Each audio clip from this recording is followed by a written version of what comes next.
What's up, guys? I'm Jared, and joining me live from a place where the internet sucks and the boys might be girls is my co-host, Agent Adrian. This is our weekly podcast where we discuss all things nerdy, and with the legendary San Diego Comic-Con just behind us, we have a lot to discuss. What's up, man? What have you been doing? Going around to our own little Comic-Con, I guess. Something was going on in the mall this weekend. We ended up there. One of my girlfriend's friends came into town, and she wanted to get away from her boss. They were at like some golf convention at a golf course for her company, and she was kind of like, "Come pick me up, and I want to get away from here." So we went and got her and went to the mall, and they had something going on. There was a ton of like teenagers dressed up in clothes, like anime costumes. In clothes. Well. I mean, I want to say like anime because they looked all Japanesey, but I don't actually know like any of the modern anime characters. Like I didn't recognize any of them, so I have no idea what they were dressed as. Yeah, it just looked really Japanese, like that kind of art style. So who knows? I don't know what was going on, but it seemed like they were having fun. I took some pictures with some Spider-Man and Deadpool and some girls dressed up. Like the one was a boat. There's a girl dressed as a boat, and she like shot some stuff. It was cute. Yeah, they were really young though. It was like weird young. Oh like... Jesus, come on, man! You can't spring that shit on me after I make the joke. No, that way it's funny that way. That's awful. Oh man, but I did find a way. So you mentioned ladyboys, which there's a lot of them here. Yeah, it's like a culture. That wasn't at all like a slight to anyone. No. It's just fascinating to me. Would you say it was called like same? Oh, like no, actual, that's like, culture, or is that just the bar scene? That's just some stupid thing tourists say. Oh, well, I heard it from you, so. Yeah, no, yeah, but no, it's it's an interesting cultural thing, because there's the lady boys and then there's the tomboys. So the lady boys are the men who become women, and then the tomboys are the women who become men. And the tomboys are really hard to tell. The lady boys, it's not as difficult as you would think for most of the time. It depends on how much effort they put in, man, because sometimes...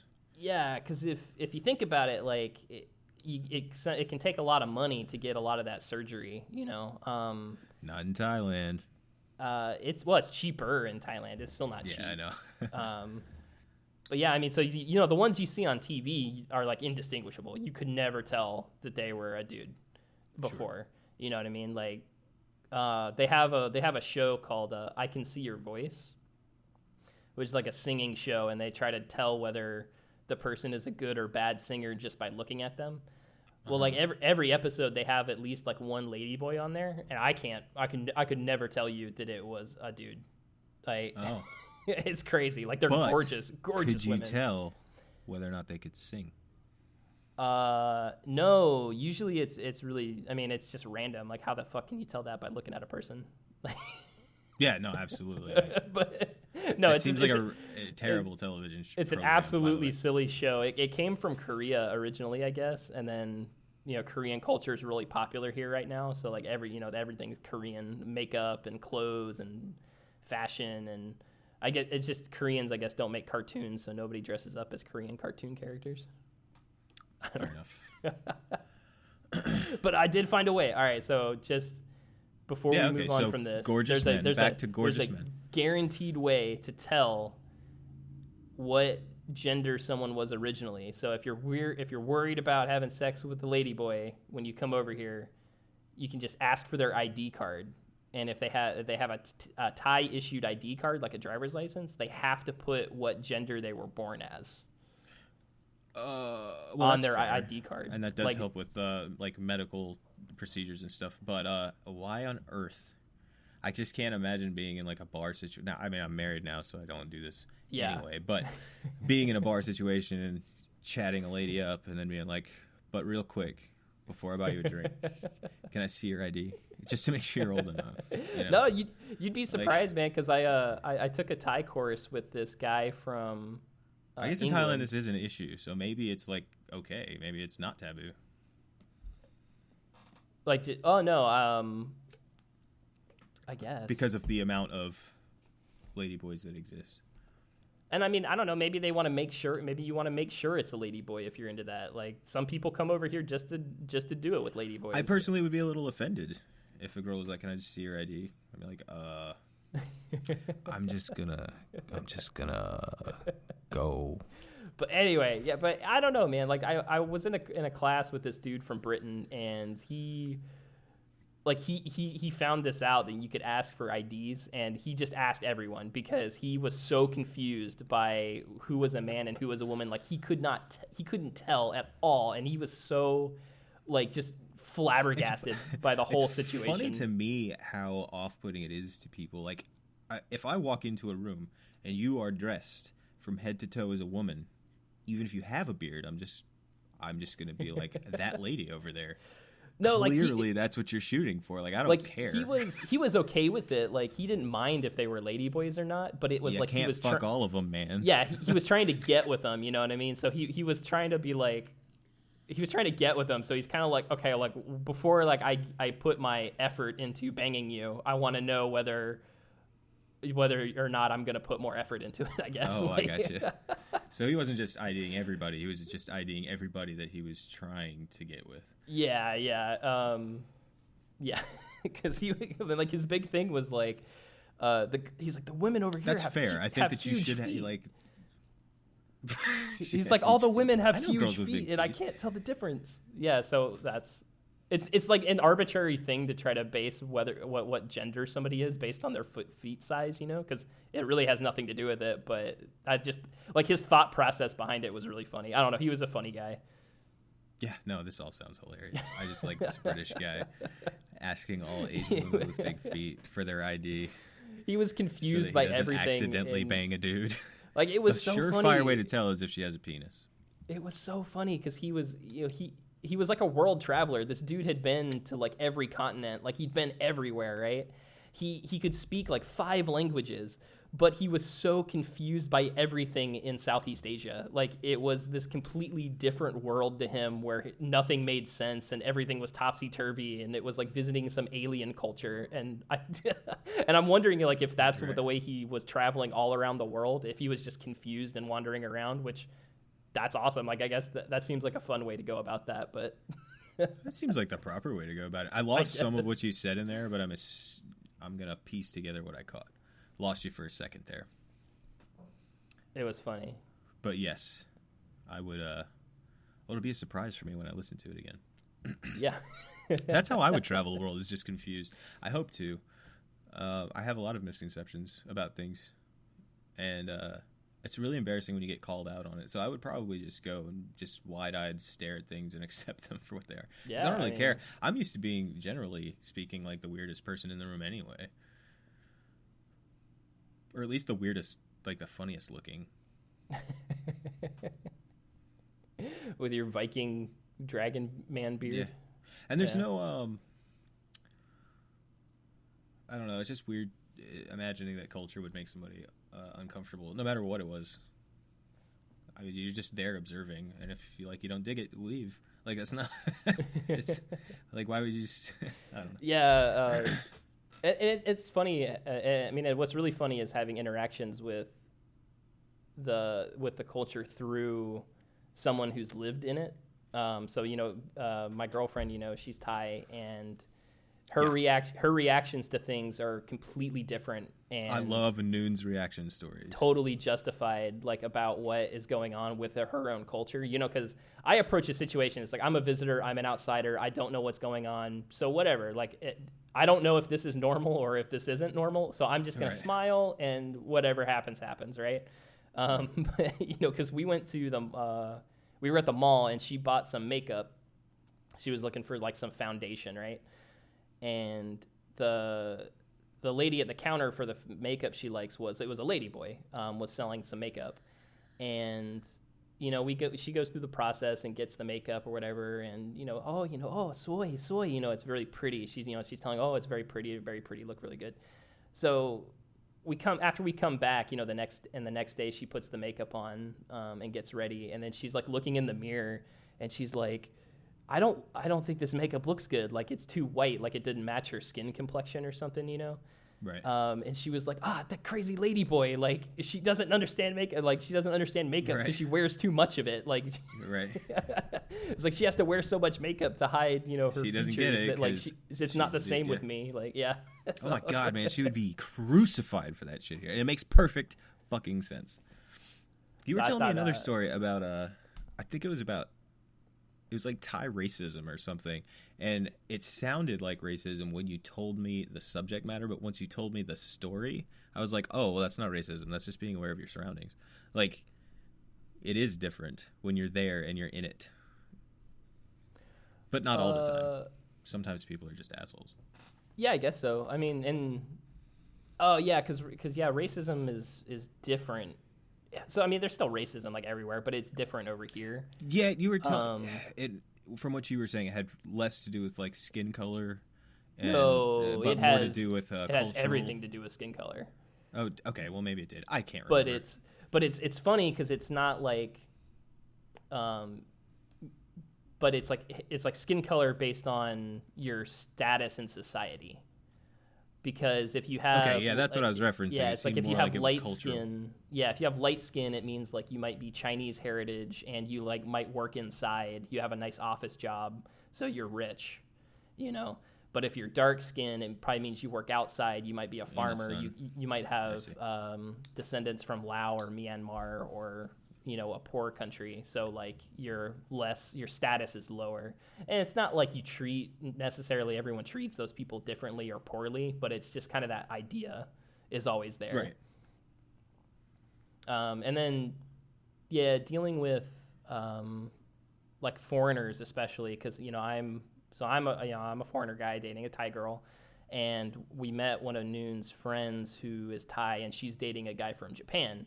And she told me a story about just how dating a foreigner puts you in a really weird light. It like makes you look like you're a money grubber, or you're either like a money grubber and you're lazy, or you're a prostitute. Like, those are the automatic assumptions for any Thai woman dating a foreign guy. It's not like, oh, you met them and you really liked them, and you're he's successful, or you're both poor, or whatever. It's just you're a prostitute, or you're a money grubber, a lazy money grubber, like gold digger kind of lady. Right. And I mean, from your standpoint, that would seem really weird, but here we have generally the same idea about people who, like, white guys who marry Vietnamese girls, or white guys who have Russian order brides. That's a thing here. Yeah, I guess that's true. So, I mean, I think that idea prevails everywhere. Yeah, and that's, yeah. But I obviously disagree with it because I know the story. And yeah, dude, she makes more money than I do. I didn't want to say it, but oh, I'm gonna say it. I say that all the time. Like, hey, man, for a long time, my wife made more than I did, and for like, there were definitely a couple times where she just straight up supported me. Period. Now that's what a relationship is. You guys support each other, whether high, low, whatever happens, man. But I never had any problems with being like, yeah, she's paying my bills. Yeah, there's some weird stuff with that going on, and then so getting back to nerd stuff, I think this is a good transition. This has been Relationship Hour with Jared and Adrian. Back into nerd stuff. So like, people reacted really, really weird to Doctor Who is a lady now. I don't know if you heard that news. I was confused because, like, I don't know. I don't care. I have no, like, I don't have any. I have because it's Doctor Who. No dogs in this race. I don't know. But yeah, it shouldn't. I don't see why it should matter. If she's good, she's good. Doctor Who has been isn't he like an asexual alien or something? Like, he's not even a person. So what is it? No. That was weird. I didn't hear, but here's my thing is I kept reading articles about this overt sexist agenda against the female Doctor Who, and I couldn't find anybody who was upset about it, really. Oh man, it was all over I saw Facebook. like a few trolly people who were like, it's just like trying to get the SJWs to come out and be pissed off. They were like, "Oh, Doctor Who's a girl," like just making overtly sexist statements. But I didn't see anybody who was genuinely like, I used to sit down and watch this show with my gran, and they're really fucking it up with a woman now. Like, I didn't see anybody who was genuinely upset. That was an awesome British accent, by the way. It's really bad. I'm sorry. Well, I don't know. I saw lots of people who were outraged, but on the internet, it's so hard to tell if people are really outraged, if they're just being assholes to get a reaction, or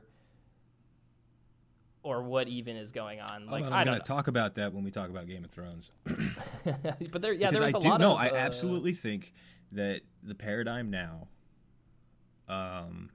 includes, when you're producing something, throwing things in there that is going to get a headline. Yeah. And it's getting overt to the point where it's like it's its own fourth wall, and it's that's kind what of happened distracting from the production. That's completely overall. What happened to that Ghostbusters movie, because it was like people screened it because you didn't hear anything about you didn't hear any sexist stuff about, oh no, women can't be whatever, women can't be Ghostbusters, until most of the nerds I knew were like, awesome. It was right until it was about to be released, and the predictions for that film were dire, like a couple months before its release. Screenings, yeah. Like it was gonna tank, and then all of a sudden all this stuff came out about, all this sexist stuff started coming up. So it really makes you think, like, did they like just try to stir the pot to just get people talking about it, get people pissed off, and to get people talking about it to try to get more attention for their poopy movie? I read some, it was probably during one of those fucking, like, management training seminars or something. But I remember here, and this has rung true in, like, my professional life. If somebody has a bad experience, they will tell 10 people. Yeah. And if they have a good experience, they will only tell one.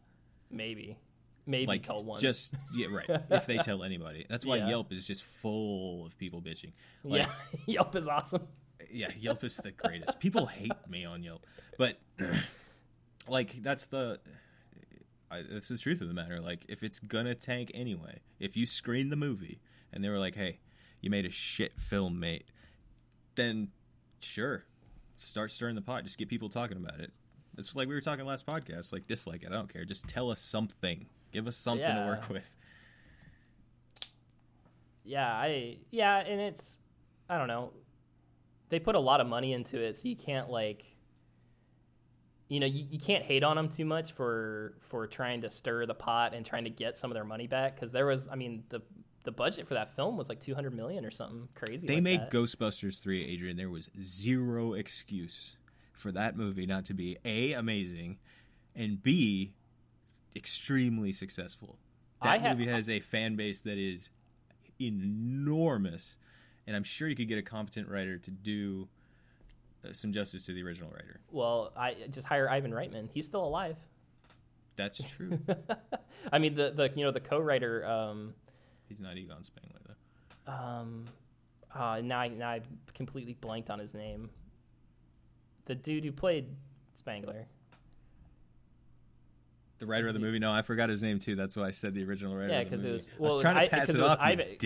Yeah. It's Ivan Reitman, and the guy who played Egon co-wrote the movie, and just get Ivan and get Ivan Reitman back. He can still, I don't know why that's so difficult. Well, regardless, they didn't do that, did they? Whatever. Whatever. I thought the movie was fine. I thought it was cute. I saw it as like a parody of Ghostbusters, or like a what if broken mirror version, and it was fine. I enjoyed it. It was whatever. I won't watch it again. I won't buy it. Like, I think I rented it or something, and I was like, oh, it's kind of cute. It had its moments, and then I was like, click off. Yeah. I didn't go get pissed on Twitter about it. Nah, I'm just not interested in it, it's not. I'm not interested in it, because it's like, oh no, you can't do that to women. Like, you can't replace my Ghostbusters, whatever. And I don't think anybody was. It's just not a great film. It's not Well, I just don't like reboots. Like reboots aren't my thing, and like me either. But there's a specific type of reboot that I can handle. Yeah, just if you bring the series back to where it ended with, like, if they would have made a Ghostbusters 3 and not a Ghostbusters 1, you know what I mean? Right. Just if they wouldn't have just remade it, you know, if they would have just made Ghostbusters 3 and then had this new generation of Ghostbusters, I think that would have been better in my That's opinion. what I would have preferred. Like, that's what I was hoping that the third movie would be. Yeah. But given the, and this is all like hindsight is 2020, like given what we got, I'm glad that I watched what I saw as a parody of Ghostbusters. Like, I wouldn't have wanted to see that cast, that writing, that joke set, the effects that they used. Like, I wouldn't. That's not what I wanted Ghostbusters 3 to be. I would have like loved to see like a return to practical effects, just blowing things, just going balls to the wall with it, because it's Ghostbusters fucking 3. Like, that's a huge name. It's not like they couldn't have done it. So I'm glad we got what we did. And I'm glad it tanked and they won't do it again. At least just fucking leave it alone if you're going to fuck it up. For 20 more years, and it'll come back. Yeah, everything does. But, but you were talking about... So, yeah. Girls can be in movies and TV shows. Yes, Game of Thrones. Game of Thrones is what I was going to talk about. Aldoctor Who, like I said. We didn't... It's fine for her to be a girl. I don't think there's an issue. Who cares? If you can get on board with an alien with two hearts flying around in a police box solving space crimes, then if you can't make one more leap after that, then you're an insane person. Like, yeah, I don't know. That is just beyond. Yeah, it's such a non-issue, but but also at the same time, I'm thinking it's the same situation with Doctor Who, because I think their ratings have been going down, and it's because of Moffat. Like, his writing hasn't been great these last couple seasons. Mm-hmm. But he's leaving also, so we're getting a new creative lead, new writers, and a new cast. So I think it's primed, it's set up to be outstanding, and I can't wait for it. He was talking about being like, he's just like, I got to a point where I couldn't bring anything more to it. So I think that you're right. He was out of steam. Yeah, he was done a couple seasons ago, and he really should have left when he was ahead, or at least broke even, But I'm sure they were throwing money at him. I mean, you can't just say no. I mean, or maybe he was under contract. He could have been under contract. And where he lives, that's like a cultural thing, man. It's like being BBC? In Parliament. If you're writing for Doctor Who, I mean, that's pretty big. I mean, it's a big. That's like deal, the biggest. That's like the biggest time. I mean, yeah, walking away from that, I think, would be super difficult. Yeah. But hey, I don't know. I'm primed. I'm ready for it. I can't wait for the Christmas special. It should be fucking crazy. Love them. But yeah, Game of Thrones now. So we didn't get to talk last week. That started up last week, along with a couple other shows that came back. But Game of Thrones. I didn't watch any of the other shows that came back, but I did watch Game of Thrones. And the first episode I was kind of lukewarm on. I didn't think it was bad. I didn't think it was great. A lot of people, like, the big hubbub was about Ed Sheeran's cameo. I don't listen to the guys. He's like a ginger heartthrob from Britain, and like I think it's like a teenage girls to soccer moms age demographic. Did he play one of those guys that what's her face was talking to? Yeah, he was a Lannister soldier. Oh, yes, that Arya was talking to. Yes, you're correct in all aspects. Okay. Because, like, there was a lot of talking in this episode, and I'm not big on Game of Thrones anyway. In this, I kind of fell asleep. I'm not going to lie. It was lackluster, man. Like, there was a lot of shots, like, just from like, I really have no place to talk about the quality of filmmaking, but I do have an interest in it, and the shots they lingered on and some of the stuff they dragged out was just, like, it made it seem like they were just trying to fill space. Like the opening shot where the White Walkers were, like, walking towards the camera or whatever. I was like, surely at some point there's going to be, like, a reveal or something. But, like, from the moment that shot starts, you're like, okay, so the White Walkers, that's what's going to happen. Well, I think and it gets yeah, a little closer, and I'm like, it's the a, White Walkers. That's what's gonna happen. And it kept getting closer and closer, and I was like, for crying out loud, can we just get this over with? It just it's just a reminder, you know. They gotta remind you that they're coming still. The tagline of the show is "Winter is we know." But anyways, so that happened. The Ed Sheeran thing, like, I was just watching the show and I hear this, like, the voice start happening, and then I see off in the distance, like, this redhead, and I was like, is that fucking Ed Sheeran? Like, a joke. Like, I was telling a joke to the people watching, and then it fucking was him, and it does. I think the biggest complaint was it takes you out of it, and it kind of did. Because... like, it didn't for me because I have no idea who that is. Yeah, and I wouldn't either, aside from the fact that he was on Top Gear, and like I have family members who listen to his music, but otherwise I wouldn't know who he was. But I did, and I was just like, oh, that's kind of weird. Yeah, I mean, I don't know, but then again, like I'm not into it anyway. Like, you know, they killed some people in the opening bit, like some people died, and then. Mm-hmm. There was no boobs, so you lost me. Well, don't worry. There wasn't a single boob. Make up for it in episode 2. I have not watched episode 2 yet, so yeah. Don't spoil. Right, don't spoil. We're spoiling episode 1. You've had a week, but episode don't spoil 2. Don't spoil episode 2. I gotta keep the boobs like a surprise. Like, whose boobs is it? Like that's always boobs. I actually managed a spoiler-free review of like my thoughts, so I think I can do this. But yeah, episode 1, if it hasn't been spoiled for you by Facebook yet. Well, nothing happened. Who gives it? Nothing fucking happened. Like, there's no spoilers. Nothing happened. You're not wrong.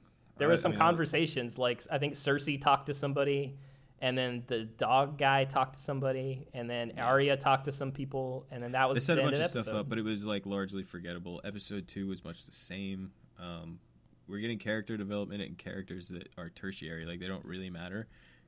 Well, that just means they're going to die. No, you would think so, but those are the characters that go on forever. In Game of Thrones, your beloved characters are the ones that die. I guess that's true. So, yeah, and then the second episode was like... Okay, and this is...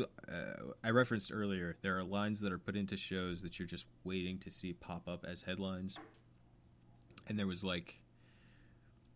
So... The blonde girl with the dragons. You know who I'm talking about? I know you're not into the show. The eyebrows. Yeah, man, no, because she's got the psycho caterpillar eyebrows. Okay. So she is talking to somebody about... I'm trying not to... Basically, there's a line... where she is referred to as a prince, and then her translator says, in our language, that term is gender neutral or whatever, and then so it could refer to prince or princess, and she's like, oh, I like it better that way, or whatever. Like, it's just a really ham-fisted, like, tonight on Fox 11. Like, now, we get it, ripped from the headlines. Now, but here's the issue that I hold with it. Almost any language that has gender neutral pronouns like that, the reason for that is every other word in the language has a feminine and a masculine. All right. Now, Thai is completely different. Thai is not feminine or masculine. They have words for male and female, but all the pronouns are gender neutral. Right. So, but my point has nothing to do with language at all. My point has to do with the fact that, like, the next day, headlines immediately about how strong and brave the writers of the show are. And I was like, you did that on purpose.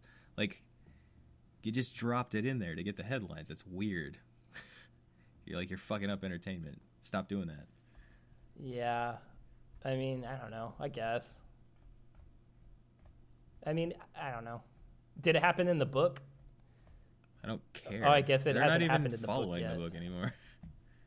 Like that. I mean, that's kind of the thing, is that if it happened in the book, then it would kind of be like, okay, cool. But if they did it just for the TV show and it only happened in TV, then they have a clear, like, motive trying to get press, which I don't understand. Which I don't understand for Game of Thrones because they already have like too much of it. Right, the press is there. Like you got it, man. And then so after that, there's like this really cringy sex scene between her translator and like one of the eunuch soldiers. How does that work? Yeah, that's what I was thinking. And so like she gets naked, gorgeous, and then like she starts taking his clothes. I'm like, oh God, don't show it. Don't. Did they show it? No. Oh, he didn't hang dong? Hey, when we end this, I'm just gonna say spoiler, and you're just gonna have to put it at the beginning because I already fucked up, man. You got me going. I've been spoiling the whole thing. So, yeah, like he goes in like he's gonna, and I was like, is she gonna say they only take the balls, or like how is this gonna work? And then he just gives her head, and the scene ends. But this lasts like 5 minutes, and it's just all like, oh, okay. Okay, I'm fine with everything that you just said. I don't know. Yeah. I don't know.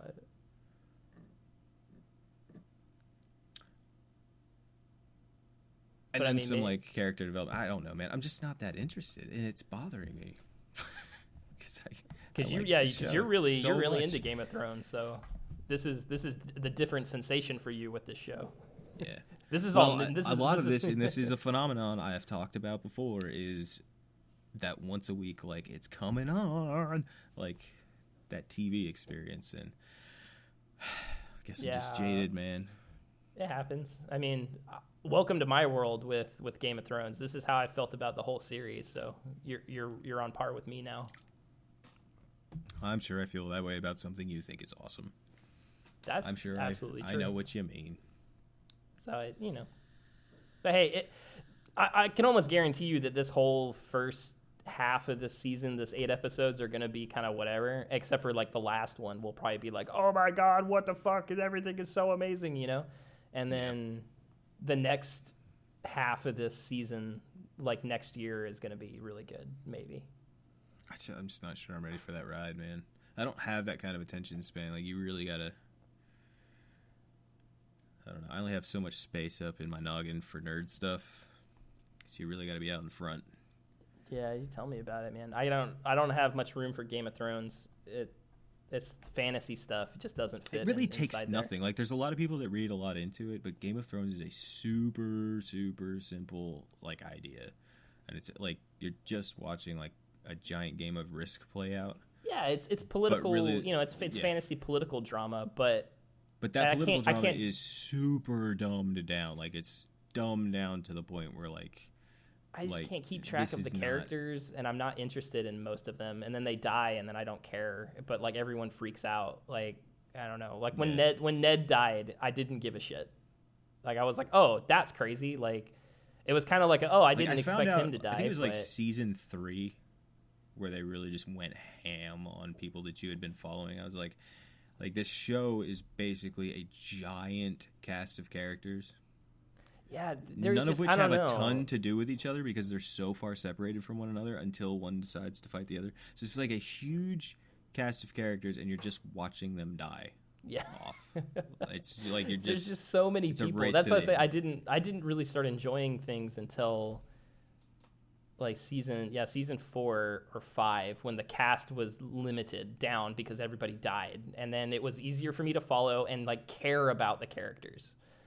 Because there was just so many in season 1 that in season 2 there was just so many people, and I don't have a big enough heart for everybody. Yeah, and season 1 was like, it's one of the great things about Game of Thrones. Season 1 really begs you to care. Like, you have to give a shit, otherwise the rest of it doesn't matter. Yeah, I almost didn't keep watching it. I watched season 1 and I was kind of like, I don't know why people like this. This is weird. Like, I'm just confused and I don't understand it. And but everyone was talking so highly about it that I was like, well, season 1, is always the finding itself season. So season 2 is usually where they get their business together. And so I watched season 2. I still didn't like it, but my ex-wife, she liked it. So I was like, whatever, you can watch it, and I'll just kind of play my phone when you watch this show, and then right. And then I kind of ended up finding myself like paying attention a bit more, and then by season 4 or 5, I could figure out what was going on. But yep. So right now, lukewarm. Like, I don't care about the social commentary. Stop. And no, man. But Doctor Who's had some of the best social commentary in the last. Yeah, this last season was fantastic. But I wasn't like. I haven't read articles about it. Fair enough. I mean, I have, but that's only because It's like we choose to accentuate the shit that doesn't fucking matter. Like, the most brilliant social commentary happens when you're not trying. Like, you sit down and be like, no. I am going to fix society with my message. Like, no, that was all of the writing in the early literature was all of that. Like, you talk about like Animal Farm in 1984, like all early science fiction was social commentary. Like, if it wasn't, then it wasn't good science fiction. I just don't feel like it was as. It wasn't as on the nose. There was a better right, metaphor. There was a better metaphor for it. Yeah, it wasn't. Yeah. It was a social commentary, not like, I don't know. It was a metaphor. They made analogy, and it was just better writing. I mean, right. Yeah. This is like something else, and if you're clever, you might be able to make a comparison. Now it's just like, hey, stop being mean to everybody all the time. But yeah, I mean, I don't know. Whatever, man. Jason Momoa's from Game of Thrones, though, and he's doing stuff, right? Yes, he's gonna be in Justice League, and he looks like a badass. His tattoos, his muscles, and he's like, he looks like he's like 8 feet tall. He's fucking man. He's man candy, man. Samoan and has blue eyes. I mean, just won the genetic that's lottery. That's some guaranteed man candy. Like that, I want all of that. Yep. But here's my only issue. I don't know if he can act. No, fuck no, he can't. Hell no, he can't act. Here's the thing. He's had a show that I haven't seen, and I'm going to ask if you have, or if you've seen him act in anything else, because I haven't. I've only seen him in Game of Thrones, and all he does is grunt a language that isn't real. Nope. And then fucks a blonde chick. So that's not acting. And no, he's not really so he was character. He was in Stargate Atlantis, which was the first spin-off series of Stargate SG-1. Really? Yeah, he plays a character called Dex or Renan, and he's like a bounty hunter or he's some generic badass character in that also. Like, and he never wears a shirt. And he's got his big beard thing going on. So that's his things. That's how he acts, is he just doesn't wear a shirt, that's fine. I mean, yeah, it's worked for a lot of guys. I'm not hating the guy, but yeah, if he can't act, I'm not really interested in seeing him in this movie, because I think. What the fuck? I mean, Ben Affleck can't act, and he's Batman, so I think it's okay. I think he did okay as Batman. Yeah. You don't really have to act to be Batman's kind of a wooden thing anyway. He's more of a concept. No, Batman is psychotic. Bruce Wayne is the facade. Right, but Batman is psychotic in his actions. Very rarely is he psychotic in his dialogue delivery. No. I don't know. I don't like Ben Affleck. And I think he was like plenty psychotic in Batman v Superman, albeit the movie was fucking awful. But yeah, it was really bad. He definitely acted like a psycho. He murdered everybody in his path. Like you do when you're Batman. Yeah, that movie was not good. Nope. It was bad. But yeah, Jason Momoa, like I was excited to be excited about Aquaman, and then he's fine. Just like today, it just hit me. I was like, oh shit. Like, I don't even know if he can act. I have no idea. He has a show on Netflix. He'll fit right in with all those other people. I mean, he'll do some one-liners, and he'll smile, and he'll flex at the camera, and he'll have his raw slow-mo moments, and it'll be fine. Maybe for you, that's not what I want to see. I'm not gonna watch that. I'm not gonna watch that movie anyway. I don't give a shit. I don't like the Justice League. I do not like the DC movies. I don't care. I don't like them either, but I have to see this one. That's what I was saying, man. It's terrible. It's a vicious cycle. Yeah. But yeah, Stargate Atlantis was cool. But then in all fairness to that show also, like his role in that show, a lot of the other people couldn't act also. So I don't necessarily know if Stargate Atlantis had a problem with acting or if it was the directing, if that makes sense. I got you. But it was a really campy, fun show. You know, it was on Sci-Fi, and it was a spinoff to Stargate SG-1, which was a campy, fun, you know, ridiculous show. I like campy fun. Yeah, that series is great. Stargate's awesome. Which we're getting more Stargate, by the way. Woo! Yes. We are getting more Stargate. I didn't watch the first Stargate. I really I'm lost in the woods here, man. Oh, you were so behind. I don't know shit about Stargate. Dude, there's like 15 years of Stargate to catch up on. It's crazy. Because, SG-1 went for 10 seasons. And then Atlantis went for 6. And then the third spinoff we got was SGU, the Stargate Universe, only went for 2. And then it got canceled, which was really disappointing because that show started getting really good in season 2. And then they canceled it because of reasons. I don't know. That sounds like an asinine amount of content. It's great. Well, the universe is so huge in Stargate because, you know, you have the Stargate, which you can go to any point that has a gate in our galaxy. And then in Atlantis, they expand it to where they can go to another galaxy. So there's a whole other galaxy of insane shit you can explore, you know. And then Stargate Universe opened it up to the whole universe where they got aboard this ship and then they were like careening through outer space, kind of like Star Trek Voyager. But like they couldn't control the ship. Like they have no control over it. It's just this ancient alien spaceship they're all stuck on. And it's just, you know, flying around all crazy. Yeah, it just zip-zapping to different places. So I don't know. Stargate has got a lot of stuff you can do with it, you know, that keeps them going for a long time. And that's what's how disappointing. How long has it been gone, and why is it back now? Oh, it seems like a pretty broad universe. So it ended in prior to 2010. Was SGU is when SGU got canceled. 2008, 2009 maybe. And then.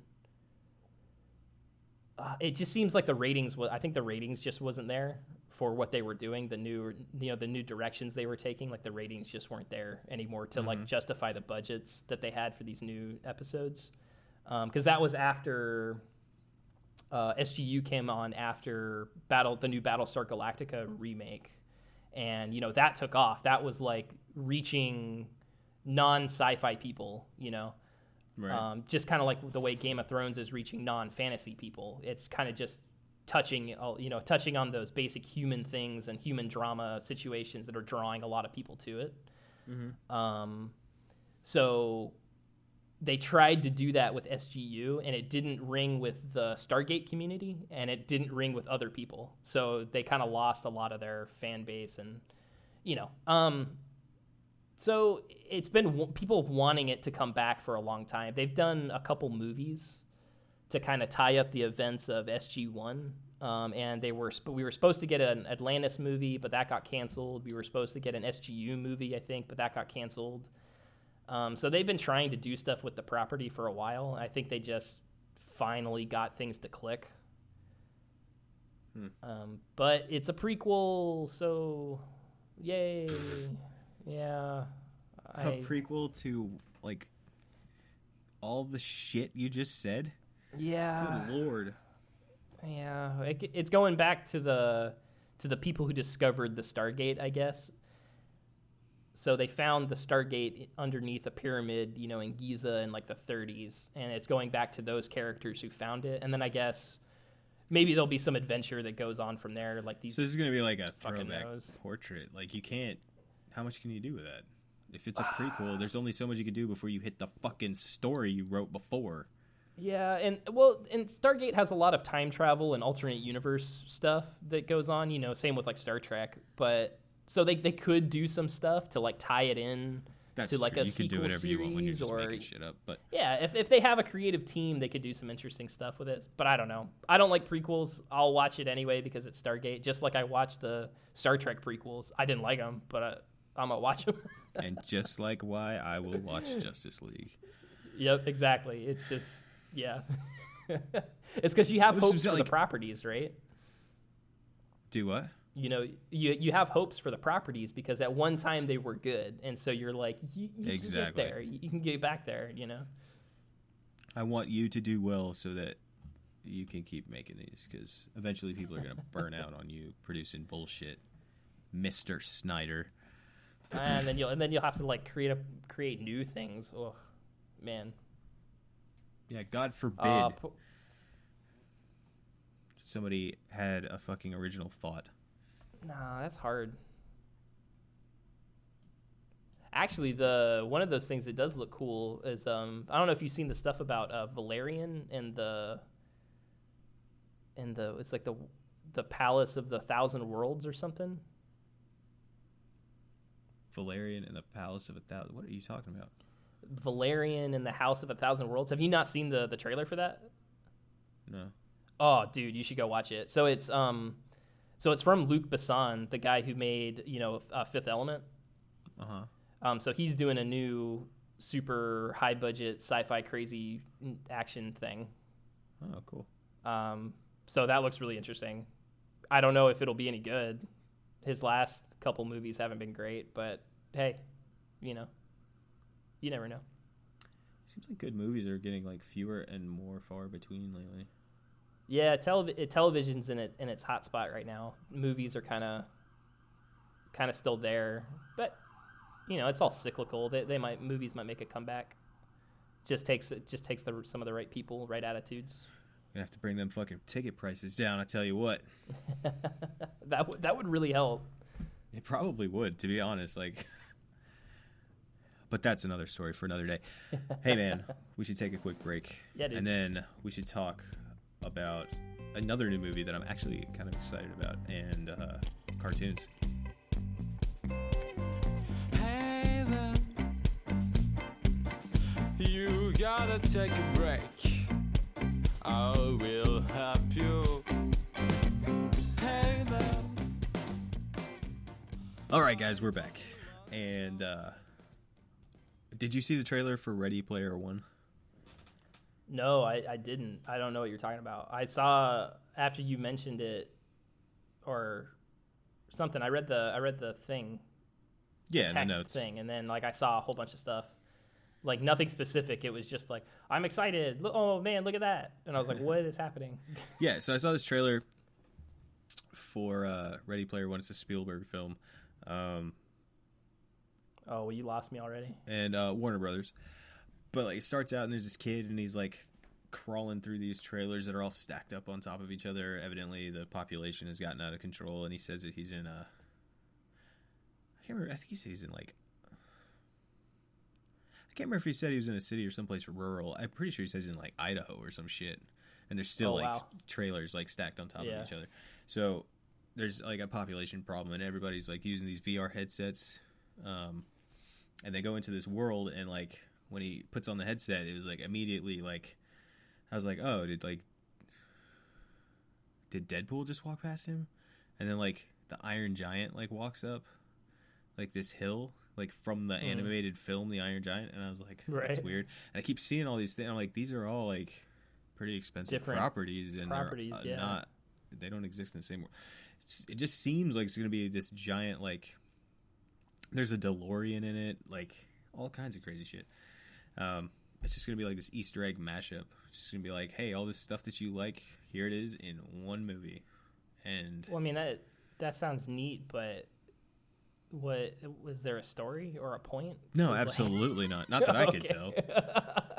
Because I mean, hanging like all this Death Race, to be honest. hanging all this pointless nostalgia on a thing is just dumb.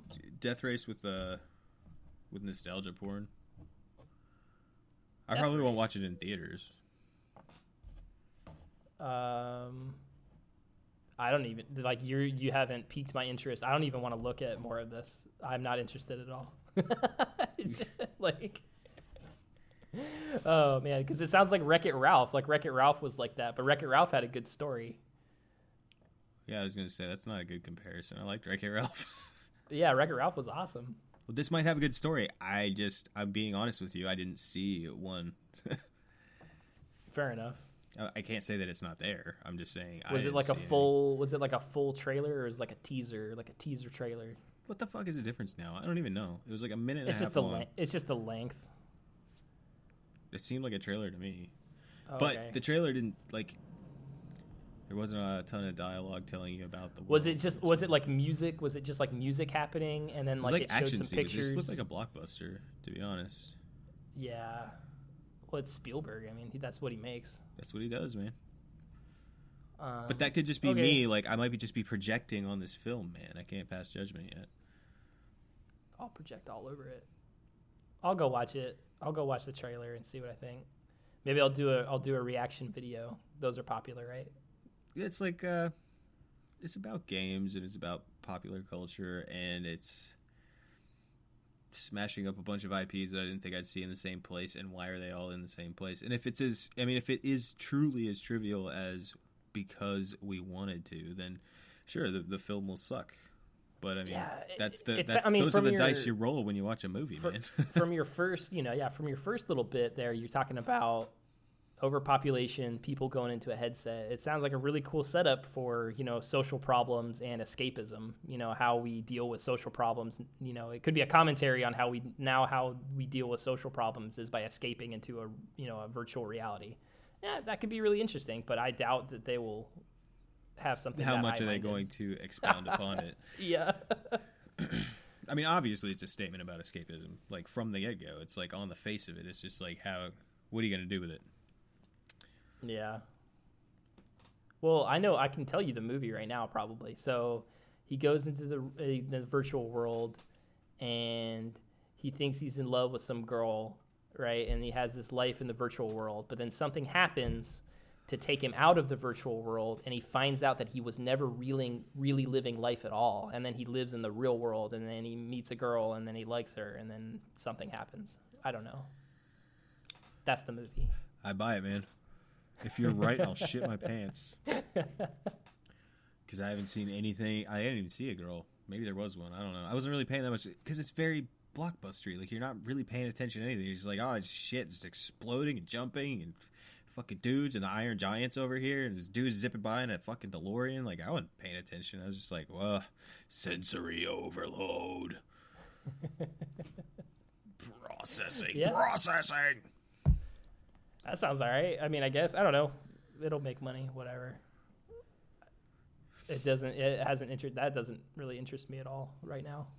But I didn't really feel like it was like San Diego Comic-Con level shit, but where else are you going to premiere a movie like that? So I don't know. Wow, I don't know. These conventions have gone so far beyond their initial thing, right? Yes, they have. Holy shit. I mean, Big Bang Theory has a huge panel. Like the Big Bang Theory has a huge panel every year at the Comic-Con. Like, why? It's a sitcom. It's weird because I was under the impression that like the nerd collective did not like Big Bang Theory. No, they seem to be all right with it. I mean, I like the show just fine, but I always get shit for liking the show. I don't know. It's okay. It probably needs to stop. Yeah, they really should have knocked it off. I think that's my big problem is like seasons 1 through 6. It's like really fresh and like they're making new jokes, and then it kind of gets to the point where it's like more about their relationships and stuff, and it gets really kind of soapy, and I just don't care. Like, I don't care who's marrying who and who finally gets a date, and like that's not why I watch it. It's like just make science jokes. It's funny. Yeah, have your characters interact with normal everyday situations. Yeah, like have this guy who clearly has some pretty, like, he's got some psychoses he's dealing with, and then just throw him into regular society and let's laugh at the jokes that happen on their own. But that's how every sitcom starts, right? Is you create a cast of characters who are, these unique characters, and then you put them in real life situations, and then let them deal with those situations, in their unique way. But then it's like I think there's a point where you just run out of good situations, like natural situations to put the characters in. So then you have to start creating artificial ones, and that inevitably is okay. Let's get them a date. Let's get them married. Let's make him have a baby, and let's see how they deal with those life situations. And then it's just not interesting. And to a point, they were doing okay with that. I mean, they got Sheldon with that like other robot girl, and I was like, oh, I don't want to see that. And then I was like, oh, it's actually kind of cute. Like, yeah, that's a weird relationship to watch happen. But like watching these characters fall in like real love, like actual love that regular people have, is not interesting because that happens all the time. I don't like the rest of them falling in love is normal. It's the robot man and the robot girl. Like, sure, expound on that. Yeah, but and honestly, Penny I think that's where we're another member of the cast is it's old. But that's where we're the outliers, I think, because that stuff everybody else wants to see it. Yeah, no, that sells. That puts asses in seats. It's pretty typical. I mean, because if you look, I mean, even if you look at The Office, I think that was the number one draw. Besides Michael, what is Michael Scott doing? The next draw was Pam and Jim's relationship. Sure, but that was the one, and then like. I feel like most of those they managed to make charming because I think they put people together who wouldn't normally be, I guess, except for Jim and Pam. Like, that was, like, duh.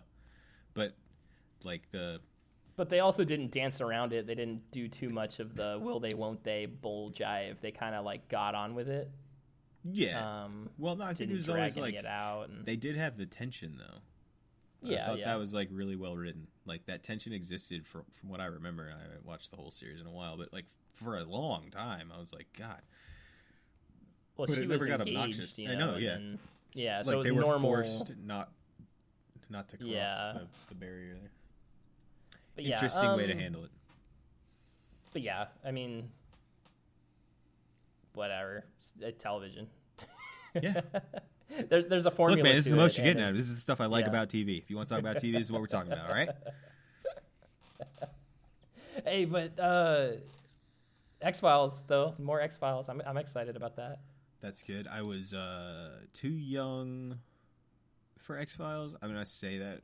Whoever was making my decisions for me at the time deemed that I was too young for X-Files. Because I remember it being like billed as a scary show, but I was also 7, so I don't really know. Yeah, it's a horror, sci-fi, fantasy, kind of everything. It's kind of, yeah. I don't know, it's great. Yeah, but it sounds it's like mostly, something I would have been into even when I was 7, but either way. But yeah, it's dark and spooky music, and then a lot of the subject matter is, alien abduction, and that's scary. Like, it scared the shit out of me when I was a kid, but I liked it. I enjoyed it. Truth is out there, man. No, it really isn't. So what's this? Is it getting rebooted, or is it just being continued? No. That's what is amazing about what they've been doing with the new X-Files stuff is they've always moved forward. They're never looking back with the X-Files, and I can't be happier about it. They don't. Didn't they do this once before? But it was like ass. It was really bad. Well, so they had a movie, right? So after the 9 seasons of the X-Files, they had another movie called I Want to Believe. And people were really expecting, I think, for them to get like more answers or more into the secrets of the whatever. But everything was wrapped up in the television show. In season 9, the last episode, they do a whole hour-and-a-half wrap-up episode where everything is explained and cleared up, for the most part. Oh, see, I've never heard that. I just heard that the movie didn't answer the questions that were supposed to be answered. Well, because there wasn't there wasn't really anything left. In all honesty, because, like the smoking man died, he exposed most of the secrets to Mulder, so Mulder knew like most of the truth or whatever. Then there's some questions about their kid and what have. There's some stuff still left unanswered, I think, and I think that's what people wanted. But I don't know. It was an okay one-shot episode. Movie, but I guess the thing is it wasn't that great of an episode. It was like one of those mediocre ones, and it was kind of disappointing. Like it ended up being something that really wasn't that weird. Was like the whole thing, and it was like that always happens. Like that sort of genius just needs to like the whole principle of a magician never tells his secrets should be upheld in entertainment to a certain degree. And I think that's what ruined Lost for me, was like, just don't explain it. Because at this point, you've twisted this garbage into so much nonsense that as soon as you explain it, I'll be like, bullshit, that's bullshit. And sure enough, that's exactly how I felt. And I would have felt the exact same way about this X-Files thing. From what you're telling me is that, like, they were kind of forced by the fans into telling them, like, how they made the sausage. And it was like, oh, well, whatever. No. No, it's nothing like that. What I'm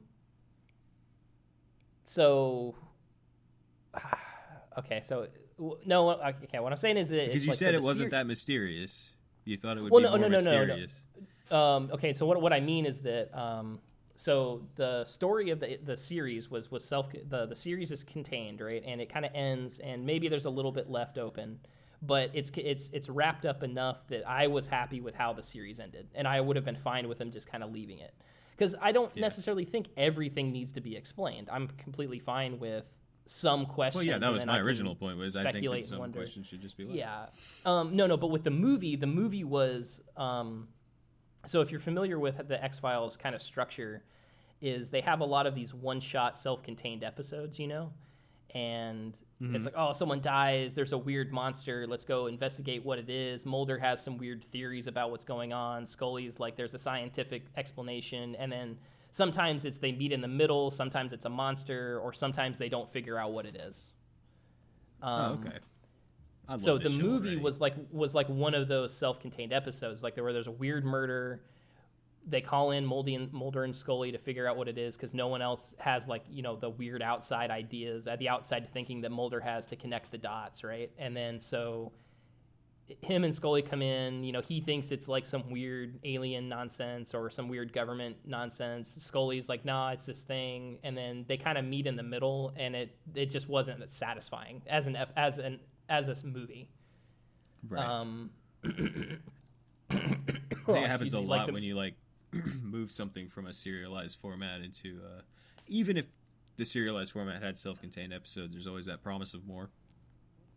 Yeah. But so then what they did with sorry, you were really fuzzy there for a second. Oh shit.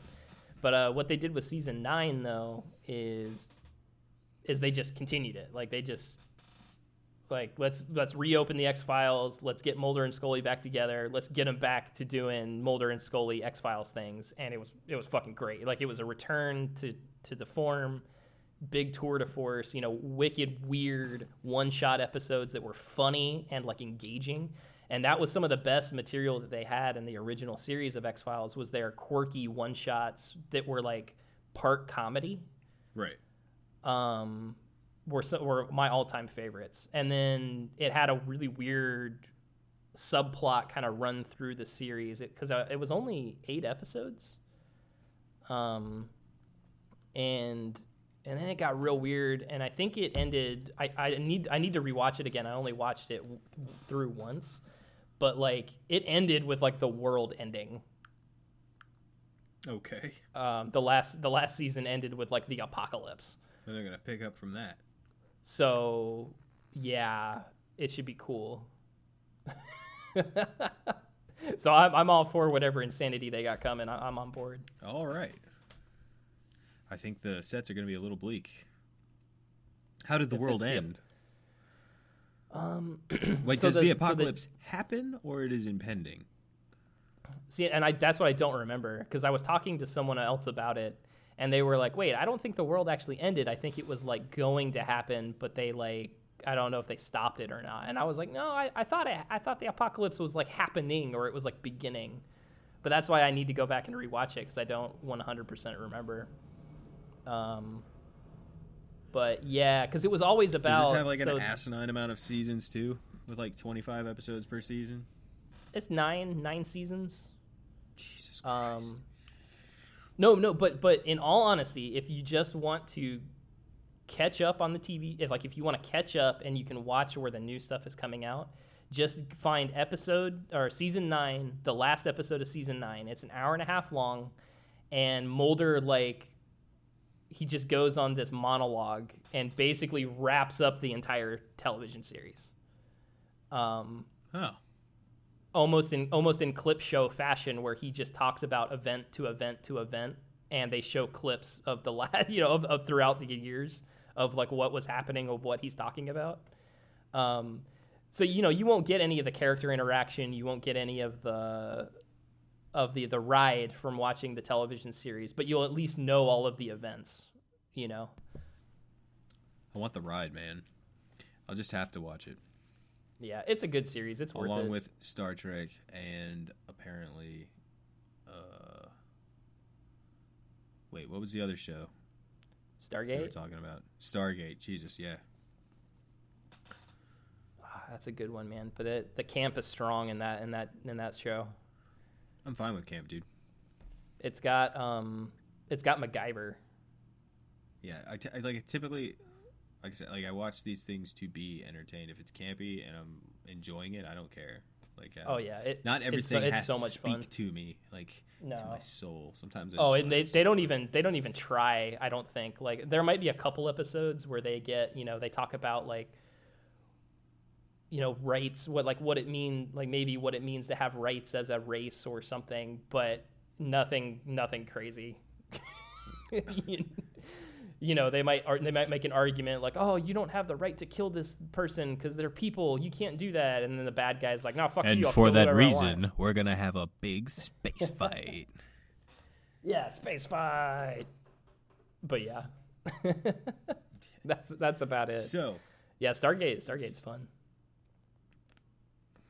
While we're on TV, we have 2 cartoon reboots.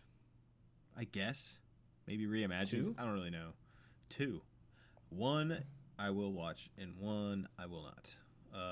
One's Rocko's Modern Life. I don't have the attachment, man. Oh, that's the one I'm not gonna watch. I watch Rocko all the time. I love Rocko. It's so raunchy and awesome. I watched it too, and yeah, I remember. Like even I don't know. I just remember thinking, I was like, oh, this is kind of gross. I don't know. I just didn't find it funny. I don't know why. But that's Rocko was I think for me, Rocko found that perfect balance between gross out, stupid humor and actual comedy. Yeah, where Ren and Stimpy, for me, it was just about gross out bullshit comedy. Right. Which, if you're into that, that's fine. That's not my sense of humor. Right. See, Rocko to me was like an extension of Ren and Stimpy, but now as an adult, like I'll watch it, and there are parts of it that I'm like, oh wow, this is like, dude, this is really adult. Like they're sneaking some shit in here that kids wouldn't understand. And, like there are funny parts of it, but it's still like the hook is still like the gross, and I don't know. It's fine. I love what they're doing with Rocko though, because they're making a movie, right? From what I understand. And it's just going to be they're just picking it up where they left off, I guess. I mean, there was never really a consistent story with Rocko. It's an American cartoon. I mean, right. But now they're updating everything for the insane modern 21st century. So, wow. Did you watch the trailer for it? No. Oh, it's so funny. You gotta watch it because they reimagine parts of the Rocko Modern Life intro from the old cartoon, but they reimagine it with new 21st century stuff. Yeah. And so there's that scene where he's running through like the big heads and they're like whacking at him with stuff. Right. Like the fly swatters, they're like whacking at him with fly swatters. Yeah. Well, they changed it to where they're hitting him with dislike buttons from Facebook. So like weird little stuff like that, like, and then, oh god no, but I don't know. Maybe the best thing was they go to a food truck, and he's like, oh my god, you can buy food out of trucks. What are you eating, heifer? And he's like, I'm eating a hot dog taco. He's like, oh, I'm eating a hamburger taco. What are you eating? He's like, I'm eating a taco inside of another taco. It's stupid shit like that, like. That sounds funny. Maybe I will watch it. You changed my mind, man. I'm pretty easy to watch. Watch the trailer. I think you might dig it. If I'm ever like, I don't ever have a strong stance on entertainment. If I'm ever like, I'm not gonna watch that, it's because I like strictly, I just don't care. It's complete apathy. So if somebody can convince me, like, hey, it actually might be funny. Oh, okay, well, I'll watch it then. Whatever. There's very few things I'm like, I'm not watching that because fuck that thing. And the other one is DuckTales, which I am going to watch. And here's why. Every time I see... Yeah, DuckTales. Woo!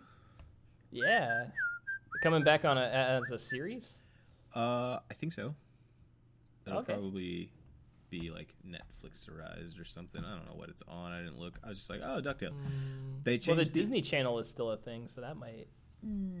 Yeah. And they own ABC, they own, like, so everything it now, could come man. out on ABC. Yeah. Disney is huge. Like, so they just released this movie. It's like a tween movie, sort of, called Descendants 2. My daughter loves it. And it was on like 8 different, just like on Lifetime. It was on everything. Like, I think Disney just owns them all now. Yeah, let's not think about that. That'll scare me. After talking about X-Files, like conspiracies are fresh on the brain, so I don't want to delve into the Disney conspiracy. Don't you also listen to Alex Jones? Occasionally, when he gets like The gay frogs in the water. I like to listen to him as kind of like a reaction to when something happens. So like if there's a big world event and it's it's some tragedy, which this is gonna paint me as a really shitty person, but I might also be. No, so. I will probably take the brunt for that. I'm usually the one who's like triggering somebody. I think you're fine. but I don't know. So it's like there's a world tragedy, something fucking crazy happens, and Alex Jones inevitably has an insane response to it, and I think it's funny. It is funny. And that's really all I have to say about it. It's just hilarious. And the best time I've ever had listening to him was when he got drunk and high with Joe Rogan on Joe Rogan's podcast. God. Did he smoke weed with Joe Rogan? Dude, he smoked weed and drank like half a bottle of whiskey with Joe Rogan, and that was an amazing 3 hours of my time that was well worth it. Because the stuff that they talk... Imagine listening. Wow. Alex Jones smoking weed and then insane. Talking about conspiracy theories? It's absolutely insane. And the shit that comes out when he finally reveals like his whole... Because he goes into the real message behind what my sources have been getting at this whole time. He gets into that... like his deep theory that I guess he hasn't ever said on his podcast or his on InfoWars. Like he's never gone into it, but he went into it with Joe Rogan, and it is amazing about psychic vampires from another dimension and how like the Republicans and Democrats are getting messages from another dimension. Dude, fucking awesome. You have to listen to it. Are you fucking with me right now? No, it is so amazing. No, I just need this on record. He says the words psychic vampires. He says it from like 20 another times. dimension. Yeah. I know what a psychic vampire is. I know it's not the same thing as a regular vampire, but it's still not fucking real. Dude. He says that Democrats and Republicans are praying, or the elites, the social elites, even the whatever people, they're praying to this god, or that they think is a god, because they're getting telepathic messages from another dimension. It's this higher dimension, right? That wants to control the human dimension and into twisting our souls and destroying the family, so we, I don't know, like gay people or whatever. I don't understand Alex Jones's stance on anything. It's all none of it makes fucking sense. Yeah. I'm just gonna have to watch because everything you say amazing. Begs more questions. Like, who are these people?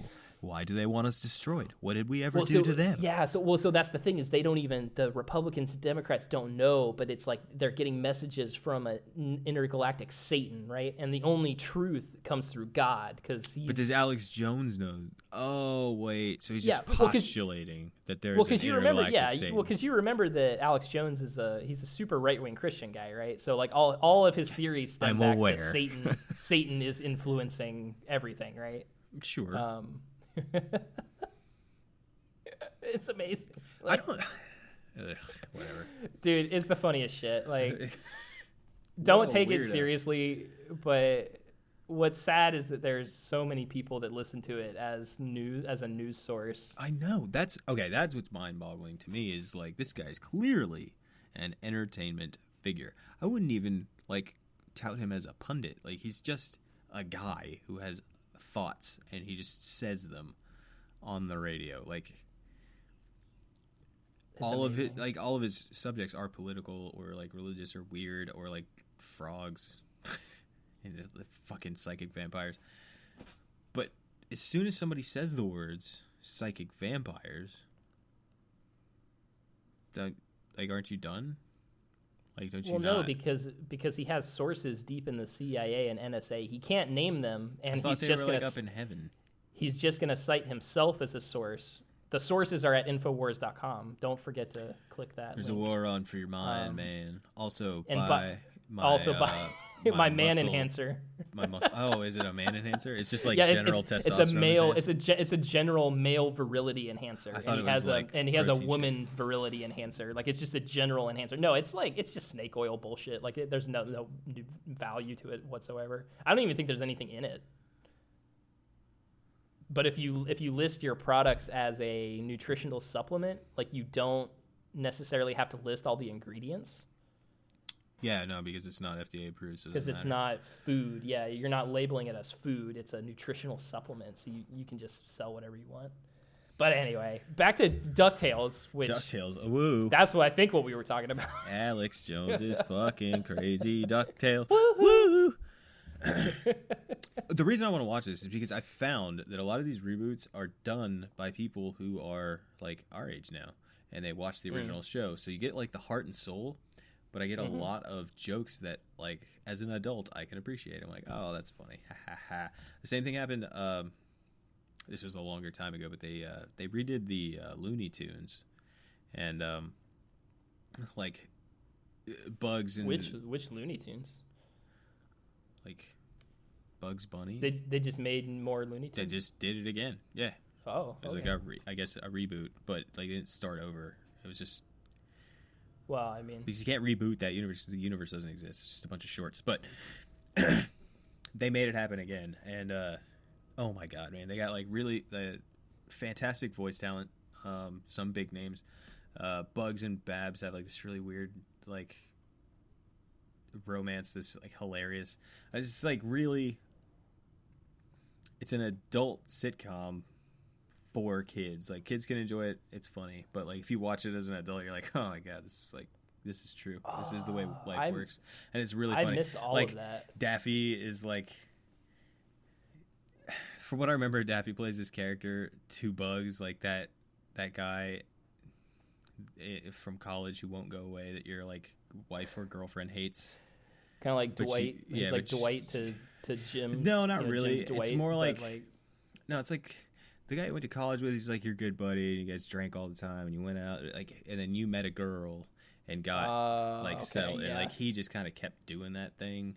Yeah, and he like, the guy who never stopped hang partying out with him because like male camaraderie, you know, like this is what we do, and your girlfriend's like, oh fuck, like it's like these real ass like adult relationships are happening amidst a kids show, and so I think that DuckTales is gonna be great. I think they'll do good. That sounds cool. They'll do well with it. It's kind of like what they did. Kind of like what they did with the new Muppets TV show. Did you watch? I did not like it. Muppets is different though. I don't know. I didn't. Yeah.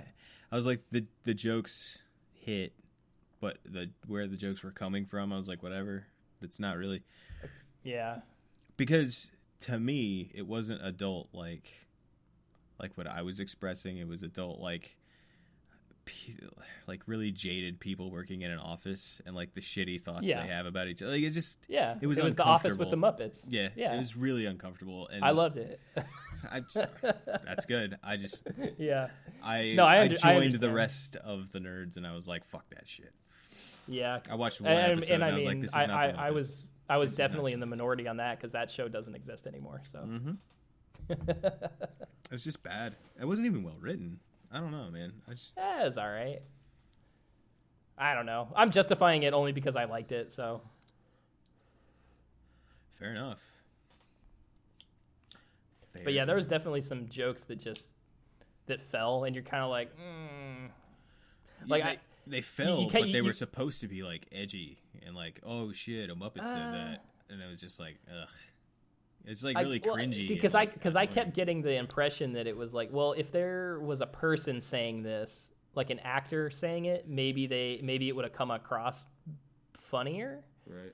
But if an actor was saying it, or like, you know, if a live person was saying it, then it would just be The Office, and then it would just be a bad version of The Office. So yeah, no, I totally get what you're saying. Yeah, there's just certain character the whole sets draw that was lend it was just the Muppets to certain genres, and the Muppets don't lend themselves to The Office. Like, I think that's just what it was. Like, the Muppets are not particularly funny. They're not laugh out loud funny. It's just like that childish, haha, that's kind of cute. As an adult, that's the limit for me. Period. Like, you try and put them in a more complex situation, it's either cringy or gross, and that show was both. Sure, I don't know. I liked it. Yeah. Yeah, it's one of those things where, yeah, maybe it was just more Muppets. Like, I just enjoyed seeing more Muppets, so I was into it. See, that's what I was excited. I was like, because I didn't particularly like the new Muppets movie they did with Joe Segal. Who's the guy? The tall guy?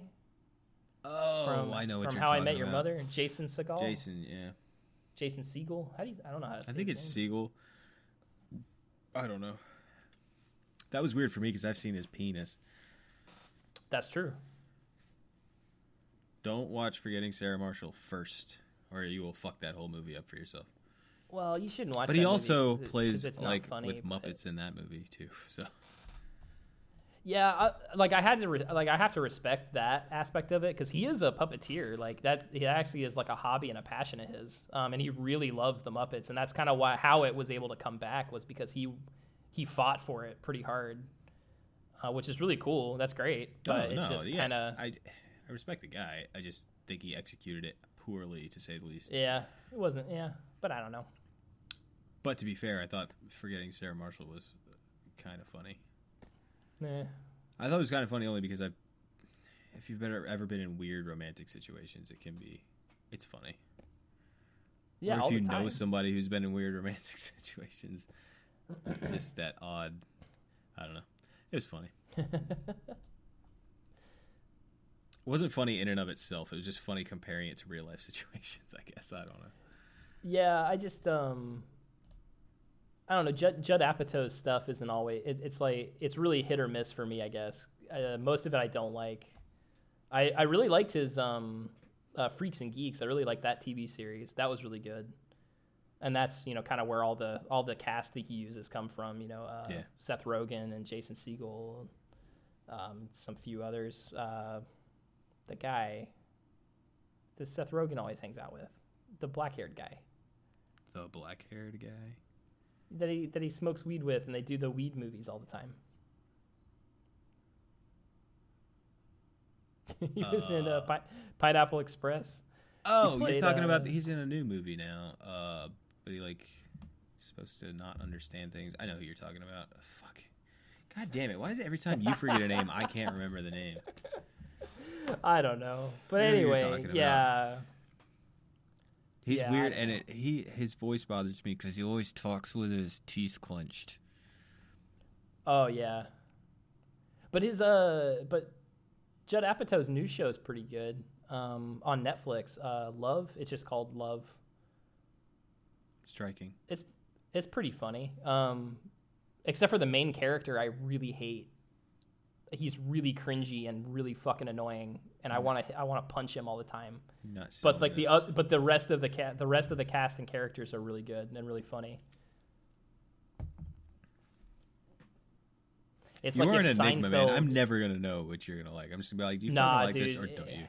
Yeah, I'm an enigma wrapped in a question, wrapped in a peculiar, perpendicular reticulum. I'm sorry, what? Perpendicular reticulum? You heard me. Perpendicular reticulum. Don't try to dissect me, man. I'm a person. Are you? Or are you a perpendicular reticulum? I don't know, man. Was there anything else out of Comic-Con that caught you? No, man. I think we pretty much knocked Comic-Con out of the park. You? I was just watching. I was paying attention to movies because I pay attention to comics like full time. So, and the rest of it's just pop culture. Most of it for me was TV stuff, which I think I talked about the TV. I think we covered TV, we covered movies, and we didn't cover Gal Gadot's leg sweep and booty shot. Who? Oh, spank bank material, man. That woman is so gorgeous. Who is I shouldn't objectify her. That is. Gal Gadot. Who is that? Wonder Woman. That's the new Wonder Woman? Yeah. Oh, okay, cool. The current Wonder Woman. The really, really beautiful Israeli. I don't mean to objectify her, but Jesus Christ. There was a direction for her butt to be shown in that trailer. Yeah. They nailed it. Hey, man, look, don't worry about it, because Frank Miller, one of the greatest comic book artists and writers of all time, he said if you want to achieve anything in entertainment, especially comic books, you got to follow your dick. That's a quote from Frank Miller. That sounds like something Frank Miller would say. I do think that you might be giving him a bit too much credit there, buddy. But I love Frank Miller. I love his. He's super influential in comics. Influential, yes, but I wouldn't call him the greatest at anything. He's just influential. I said one of. He's the one greatest, of the loudest. If I said greatest, I misspoke. I meant one of the greats. Yes, he is one of the greats for sure.